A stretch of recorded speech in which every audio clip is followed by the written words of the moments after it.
We're going to be taking a look at price predictions for Bitcoin, Ripple, and Ethereum, and then taking a look at total market capitalization analytics alongside with the Bitcoin longs and shorts. I'm going to talk about why I'm seeing some downside potential for Bitcoin and Ethereum, but some potential upside here for Ripple here in the short term. And then we're also going to be talking about the overall price predictions for the next couple of weeks and why I see some very positive things coming here for Bitcoin, especially with daily transactions for Bitcoin maintaining that 300,000 transaction per second level, and we're starting to see movement in this market. I'm going to also tell you about the altcoin opportunities that are coming up in this market, because as Bitcoin heads down, some of these altcoins are going to pop. If you guys are part of our premium group, the link is in the description below. If you're not, we're sending out all of our trades, and I posted my ZRX trade 2 days ago. We saw a 14% gain there, and so we're going to see a lot more of these altcoins pop, so we're super excited for that bull market to come in. Looking at XRP's technical prediction here, you can see we're approaching this apex in this pennant here. We found some strong resistance here at this descending resistance level that was forming here, and this is also that 100-day moving average here in green.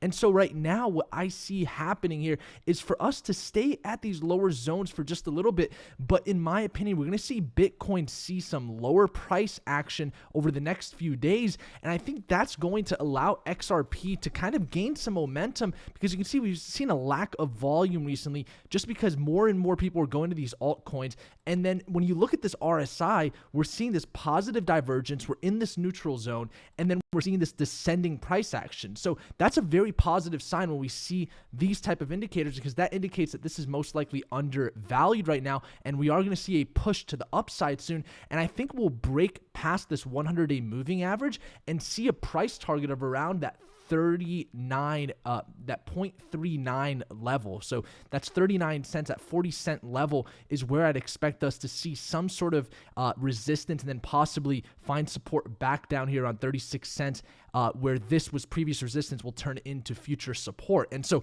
looking at XRP BTC, we're seeing something very, very different here as well. You can see we've got this strong support level that has acted as support quite a number of times in the past, and you can see that's exactly where we found support. If you guys have been keeping up with our videos, you know we predicted that we were going to see this downside to this support level. We finally hit that level here, and now we're starting to see this upside action. And in my opinion, the fact of the matter is, you can look at this MACD and see we've got weak seller pressure now, and you can see how we started with all of these sellers, and it just slowly started to wither away. And so now, in my opinion, we're starting to see this MACD crossover that fast length, and now we're starting to see that buyer pressure come in the histogram here on the MACD. And then when we look at this RSI, what we were watching in order to determine whether or not we were going to see a reversal with Ripple is when we were going to break past that bear zone of over 40 in RSI. And you can see we smoked right past that recently, and so that's a very positive thing here for Ripple.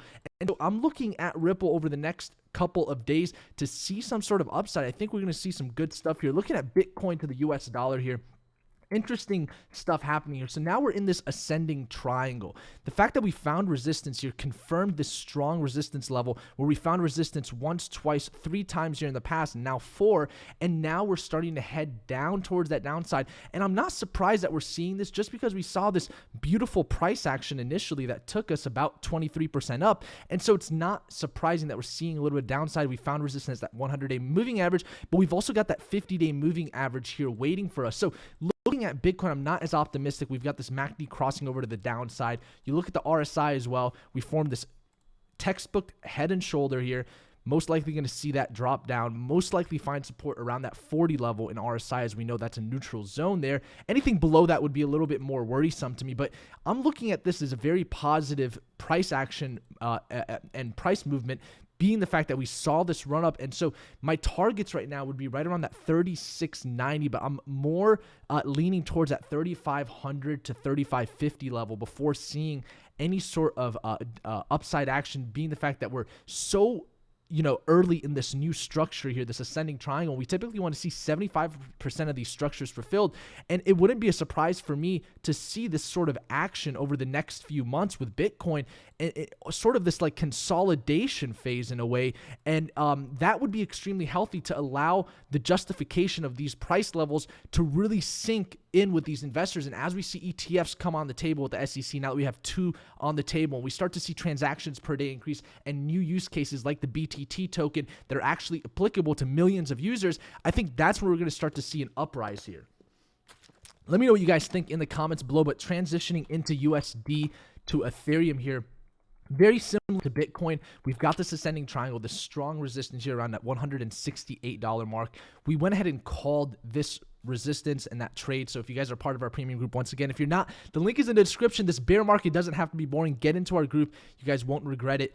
And looking at this, we've got strong moving average support with that 50 and that 100-day once again. We've also got another MACD crossing over to the downside here, and you can see the RSI also a head and shoulder pattern heading down. And so I wouldn't be surprised for us to be around that 120 to that $113 level before seeing upside here. We're a little bit more mature in the structure for a breakout with Ethereum than we are with Bitcoin. So if you were to ask me which is going to break out first in terms of breaking out of this huge resistance of 164 to possibly take us to 200, I would say Ethereum before Bitcoin, just because of the fact that Ethereum over Bitcoin's time, on its way down, Ethereum has acted very, very not well in regards to Satoshi value. As you see here, it saw a huge downside and got oversold, and now you're starting to see it's forming this ascending triangle as well on this Satoshi to Ethereum chart.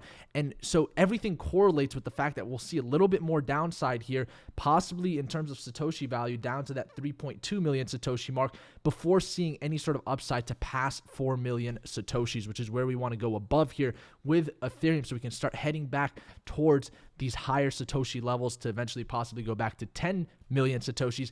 If we start to see total market capitalization come into play, and this is the other part that I want to go over here. So we're waiting for liquidity to come to this market. At one point, this market was at $600 billion, total market capitalization. Now we're sitting around that 100 to 150 billion, but I'm very confident that we will work our way back towards that $1 trillion market cap here in 2019. The fact that I advise over half a dozen blockchain companies, I'm in the sphere, I'm speaking all around the world about blockchain and cryptocurrencies and digital currencies and the way that this is changing the world. I'll tell you that there's tons of companies out there like Power Ledger, you've got Zilliqa, you've got all of these mass, these huge companies working on projects that are starting to come into fruition, especially when you see companies like BitTorrent just come into the market out of nowhere and say, hey, we're going to give all of our users BTT tokens for seeding downloads, right? Well, there you go. You've just exposed all of these new people to a cryptocurrency, and eventually they want to liquidate and go to Bitcoin and Ethereum. And so once they do that, we're starting to see volume come up here. This is very important, guys. This is huge. We haven't seen this in a very long time. There was no period here for almost a year that we saw this increase in volume, right? So this is a very positive thing for this overall market, and I think a lot of people are not looking at that right now. You're watching some news outlets and they're saying, oh my God, we're going to see this market crash back down, Bitcoin's going to head down to 1,000, but why are they not talking about increase in volume? And if you would go and look at Bitcoin transactions per day, those are starting to head back towards the highs that we saw when Bitcoin was at 20,000 US dollars. So we're seeing this strong support with the 50 and that 100-day moving average. We're starting to see this head and shoulder structure. I wouldn't be surprised for us to see minor downside over the next few days, but at the end of the day, we're seeing high volume. We've got this crossover to validate that we might see minor downside. At the end of the day, the overall long-term perspective here is positive, and I hope you guys can agree with that. If you were to ask me when's the appropriate time to start dollar cost averaging your way into this market, I would say it would be now, and that's because of the fact that we are still following these fundamental rules indicating that we're going to start to see some sort of upside here in the future. Looking at Bitcoin longs here as well, you can see we're seeing downside there. Not a lot of people are betting on Bitcoin long, but when you look at Bitcoin shorts here, we're starting to see that uprise in Bitcoin shorts come in, about to surpass that EMA. And so that's why I am expecting a little bit of some short-term downside for Bitcoin over the next few days. But there's tons of opportunities in this market. So we were talking about altcoin opportunities. Here was our trade alert. It was for ZRX BTC. You can see we had this huge shot up to the upside here. If you got to look at this 1 hour chart here, we sent this alert out right around this area here, and then we saw this pop. I think we actually sent it back here several days ago, but that was a 14% gain for our members. If you guys are not getting trade signals, the link is in the description below, but there's tons of opportunities in this market right now. We're going to see these altcoins starting to go up, and so we're going to be covering that in our next live stream, which should be this Friday. It may not be because I'm going to be handling this Penthouse Mastermind that's taking place on Saturday here in Hollywood, California. So that's been taking up a lot of my time, but you guys have Brenton Walker that's going to be live with you for sure. And if you guys are now part of our free Discord group, the link is also in the description below. Thank you guys so much for watching, and I hope you guys enjoyed this video. Make sure to like it and subscribe if you haven't already. And with that being said, until our next one, Naeem out.